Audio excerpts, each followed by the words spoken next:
ஒரு குட்டி கதையிலேருந்து ஆரம்பிப்போமா? ஒரு பெரிய ஊர், ஒரு 4 ரோடு ஜாயிண்ட் ஆகிற மாதிரி ஒரு ஜங்ஷன், ஒரு பிஸியான ஏரியா, ஆள் நடமாட்டம் அதிகமாக இருக்கக்கூடிய ஒரு ஏரியா. அங்கே சென்டரில் ஒரு முரட்டு ஜல்லிக்கட்டு காலை ஒன்று நின்றுட்டுருக்குது.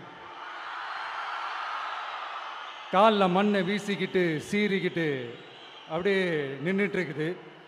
யாருமே பக்கத்தில் போக முடியல. அந்த இடம் ஒரு கேஷுவலாக மாறணும் அப்படின்னா அந்த காளையை அடக்கி அமைதி ஆக்கினா தான் மறுபடியும் ஒரு பேக் டு நார்மல் சுச்சுவேஷனுக்கு அந்த இடம் மாறும். அந்த ஊரில் இருக்கிற ஒரு சில பேருக்கு மட்டும்தான் அந்த காளை அடங்கும். அவங்க யாருமே அங்கே இல்லை.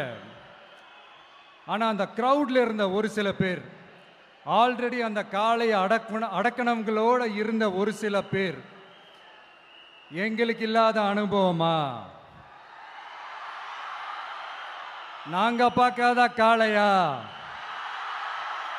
நாங்க பார்க்காத மாடா?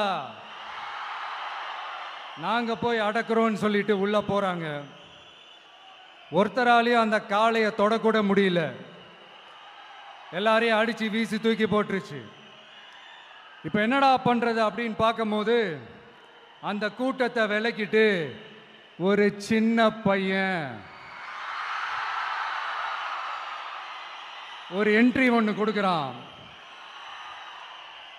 உங்களுக்கு தான் தெரியும்ல, டேய் எங்களாலே முடியல, நீ எல்லாம் என்னத்தை போய் கிழிக்க போற? எங்களுக்கு அவ்வளோ அனுபவம் இருக்குது, நாங்களே அடிபட்டு ஓரமாக படுத்து கிடக்கிறோம். இவன் விளையாட்டுத்தனமா ஏதோ பண்ணிட்டு கிடக்கிறான், பாவம் அந்த காளைகிட்ட போய் அடிபட்டு சாவ போறான். பச்சா பையன், அந்த பையன், இந்த பையன், அண்டர் எஸ்டிமேட் பண்றது, ஏளனமா பேசுறது, இப்படி ஒரு பக்கம். இன்னொரு பக்கம் பரிதாபப்பட்டு, ஐயோ பாவமே, இப்படி தனியா போய் மாட்டிக்கிட்டானே அந்த காளைகிட்ட, என்ன பண்ண போறானோ அப்படின்ட்டு ஒரு பக்கம் பரிதாபப்பட்டு பேசுறாங்க. அந்த சின்ன பையன் எதுவுமே காதலையே போட்டுக்காம 2 பாக்கெட்லையும் கையை விட்டுக்கிட்டு ஸ்டைலா கெத்தா தில்லா அப்படியே உள்ள போறான்.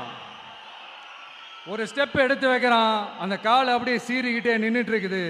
இன்னொரு ஸ்டெப் எடுத்து வைக்கிறான், கால் அப்படியே சீறிக்கிட்டே முன்னாடி வருது. மக்கள் எல்லாரும் பதட்டத்தோடு அப்படியே பார்த்துட்டு இருக்கிறாங்க.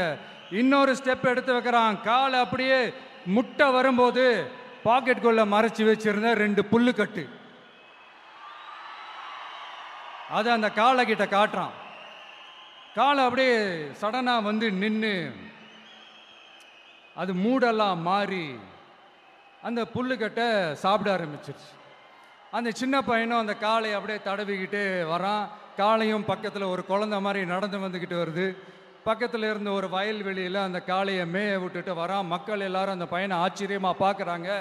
அங்கே ஒரு பெரியவர் வர்றார். வந்து அந்த பையன்கிட்ட கேட்குறாரு, எப்படிப்பா இப்படி ஒரு முரட்டு காலை சீறிட்டு நின்றுட்டு இருந்தது, எப்படி அந்த காளையை அடக்கின அப்படின்னு கேட்டதுக்கு அந்த பையன் சொல்கிறான், ஐயா எனக்கு அந்த காளையை பார்த்தா கோபமாக இருந்த மாதிரிலாம் எனக்கு தெரியல, அந்த காலை பசியோடு இருந்த மாதிரி இருந்தது, அதனால தான் அந்த புல்லுக்கட்டை காமிச்சவொடனே ஓகே நமக்கு தேவையானது கிடச்சிருச்சு அப்படின்னோடனே அந்த புல்லுக்கட்டை சாப்பிட்டுட்டு நம்மளோட அப்படியே ஜாலியாக வாக்கிங் வந்துருச்சு அப்படின்னு சொன்னான். இதை கேட்ட அந்த பெரியவர் சொன்னாராம், இந்த சின்னவங்க பெரியவங்க, அனுபவம் இருக்கிறவங்க அனுபவம் இல்லாதவங்க இதெல்லாம் விஷயமே கிடையாது. யாராக இருந்தாலும் அந்த சூழலுக்கு ஏற்ற மாதிரி, அந்த சிச்சுவேஷனுக்கு தகுந்த மாதிரி என்ன பண்ணி அந்த ப்ராப்ளமை சால்வ் பண்ணுறான், ஏது பண்ணி அந்த ப்ராப்ளமை சால்வ் பண்ணுறான், அதுதான் விஷயமே, அதுதான் மேட்ரு.